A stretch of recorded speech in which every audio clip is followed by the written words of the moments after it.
my personal trauma into something good. Originally, and it was a novel, but in the novel, the protagonist is abused by her stepfather. I didn't share it. When I was a lawyer, I was managing people. How does your personal story inform the way you speak to and for survivors? I think that is the personal story creates the ability to do.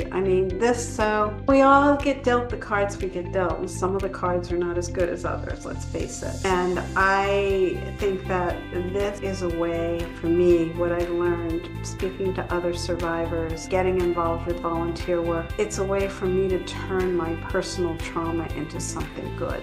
Originally I wrote the book because I was a writer. I just wanted to write, and this story just fell out of me. This was not the story I wanted to write ever.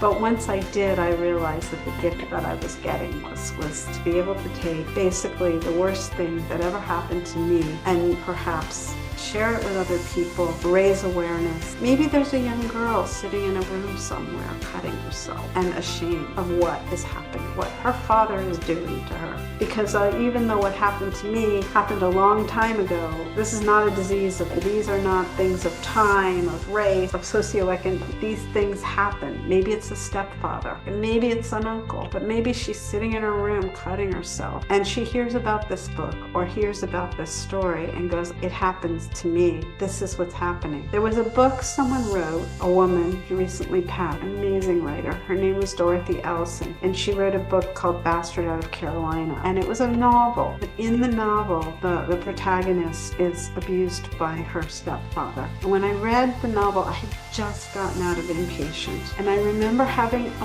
moment reading this novel. I knew it was true. And later she's spoken, so I'm not just about it. And I had the privilege of once taking a class with her. Because you still think that, even when you go to therapy, you're like, am I crazy?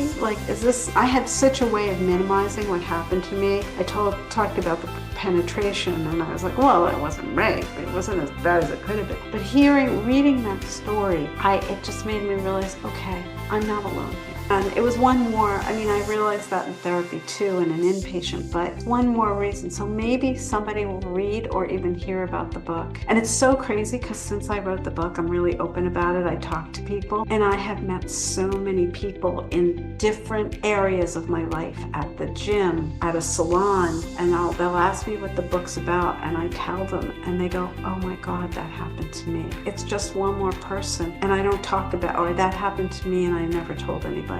And so this is what the universe is putting in, God, the universe, the higher power is putting in my path. I think I lost the question, but... You did answer the question. Invariably, you're not alone. Lots of people are going through the same... And they are not alone. That's how my story can help other people. I realize that now, which, I didn't share it. When I was a lawyer, I was managing people. It wasn't like the kind of thing I told people. I joke, kind of, but it's tongue-in-cheek. I go to a party and people are like, who are you? And I'm like, hi, I'm an incest survivor. So people look at me, no, I'm joking, but seriously, it gives me, being this open about it allows me to help somebody.